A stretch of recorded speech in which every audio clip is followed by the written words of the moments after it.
કથામાં પ્રસંગ આવે છે કે હનુમાનજી મહારાજ માં જાનકીની શોધ કરી લંકામાંથી પરત આવ્યા ને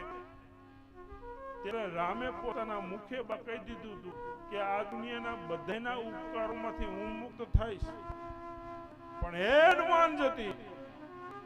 હે પાર્થ ધ્વજ બાપ, તે એવું કાર્ય કર્યું છે કે હું